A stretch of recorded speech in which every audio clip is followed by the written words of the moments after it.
14th Amendment and its potential role in this debt ceiling crisis. We're joined by the President and CEO of the National Constitution Center, Jeffrey Rosen. Good morning, Mr. Rosen. Good morning. Great to have you on this morning. The 14th Amendment, as we most commonly see it, it seems, is used in issues including citizenship, the protection of equal rights and civil rights in states. How does the debt ceiling, the national debt, fit into the 14th Amendment? Well, this is such an important conversation, and thanks for having me on. So after the Civil War, there's a concern among Northern Republicans that the South will either try to repudiate its war debt to the North, or will get the new Union to pay back the Southern debt but not the Northern debt. That's one concern, and that's covered by the second section of Section 4 of the 14th Amendment, the sentence right after the one that you just read, that said that neither the United States nor any state shall assume or pay any debt or obligation incurred in aid of insurrection or rebellion against the United States. But at the same time, there's also a concern that the Democrats will devalue the debt by allowing it to be repaid in greenbacks and paper currency rather than in gold, which was the obligation of the government at the time. And it was really to avoid that possibility of repaying the debt in devalued currency that the first sentence of the 14th Amendment was passed. Let's read the crucial language again. The validity of the public debt of the United States authorized by law shall not be questioned. So that language shall not be questioned is not entirely felicitous or clear, but the obvious core original purpose of that was to prevent the government from devaluing the debt and ensuring that it would be repaid in gold. Just to rehearse the economic arguments against devaluation, the Democrats fear that if the original bonds are repaid in gold, it'll be a windfall to Wall Street because many of those initial bonds might have been resold to speculators at lower cost. And therefore, by compensating the holders of the bonds rather than the original bondholders, you're going to transfer money from the original bondholders to Wall Street. Interestingly, and this was exactly the same constitutional argument that surrounded the creation of the National Bank. Everyone knows from the Hamilton musical about how central that bank controversy was to all of American constitutional history. And it was the same arguments then about, are you going to give a windfall to speculators who've bought bonds at discount when you repay them in gold or create a national bank. But that's what's going on after the Civil War. In your view here in 2023, is there some validity to the argument of some Democrats and progressives in particular saying that the president not paying the country's debt would be unconstitutional based on that very small amount of language in the 14th Amendment? So the answer is it's complicated, of course, and there's not a clear answer because this has never been litigated or attempted. Attempts to get the president unilaterally to repudiate the debt began during the Clinton years when we started having this regular dispute over the raising of the debt ceiling.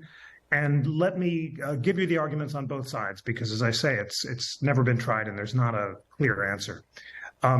The argument in favor of it, that's now being made by Democrats, although it had been made by Republicans during previous disputes over the debt ceiling under earlier president, is that the language is mandatory and that essentially by creating a debt ceiling statute, and that statute dates back to 1917 when Congress first created the debt ceiling, Congress was questioning the debts of the United States, was ensuring that those who were owed money wouldn't be paid, and that violates the plain language of the amendment. That's the gist of it. The argument on the other side is multifaceted. The first is the amendment prohibits Congress from officially repudiating the debt, saying that the bondholders can never be paid. It doesn't allow the president to act on his own, to ignore the clear statute that Congress passed in 1917 when it says that there is a debt limit. So the president's job is to execute the laws, can't ignore the law, and even if the 1917 law itself raises constitutional questions. It's not the president's job to ignore it. So that's the strongest argument, that he has to obey the law. He can't pick and choose among them. Well, that's the core of it. There's a lot more to say, but that's the gist of the argument. Help us play this out a little bit, if possible. If somehow the president does try to invoke the 14th Amendment in terms of raising the debt ceiling, what does that look like in terms of a constitutional challenge? Would it be immediately challenged in the courts, for example, and how quickly would it go to the appeals process and potentially the Supreme Court? Those are great questions, too. Again, it's uncharted territory because we haven't seen it before. We know that the Supreme Court can act pretty quickly these days, as we've seen in the debate over the so-called shadow docket, where it can issue stays and injunctions immediately to try to stop or allow actions that it thinks violate the Constitution. So it would certainly be challenged really fast, and we could imagine it would get up to the court pretty quickly. There's one big precedent. Lawyers love precedents, and there's a really interesting one that it would be great for viewers to check out and read the majority opinion and the dissents. It's called the Perry case, and it arose during the New Deal when Congress wants to go off the gold standard and to repudiate, in particular, a clause in lots of contracts that says that all bonds shall be redeemed in gold. And in a 5-4 decision, Chief Justice Charles Evans Hughes says that this joint resolution, which abrogates gold clauses in federal bonds, is in fact unconstitutional because Congress can't say that it itself won't pay back the bonds in gold.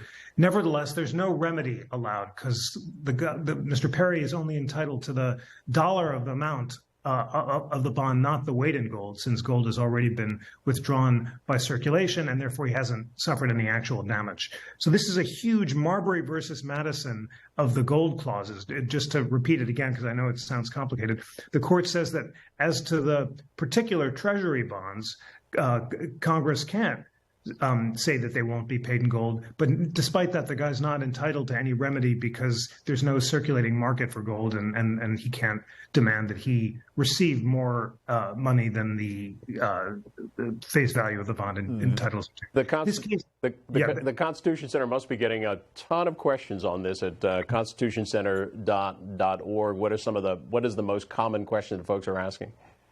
Well, all the good questions that you're asking now, we all have the same ones, which is that can the president raise the debt ceiling on its own? Why was the clause originally passed? What would happen? I mean, these are absolutely the right questions. Yes, indeed, viewers, please go to the Interactive Constitution. The National Constitution Center's collected the best liberal and conservative scholars to debate every clause of the Constitution, including the 14th Amendment. It's so meaningful to be able to learn from all of these experts and make up your own mind. And you can go to the website, read the arguments on both sides, read the Perry opinion, and have this great debate you're having on C-SPAN. C-SPAN is such a wonderful partner of the Constitution Center in hosting these debates with people of different perspectives. You citizens are so good to educate yourself. And I will put in a plug for the Constitution Center itself. If your travel plans take you to Philadelphia, it's a must stop. Jeffrey Rosen, the president and CEO of the National Constitution Center, as always, thanks for joining us here on Washington Journal. Great to be with you. Thank you.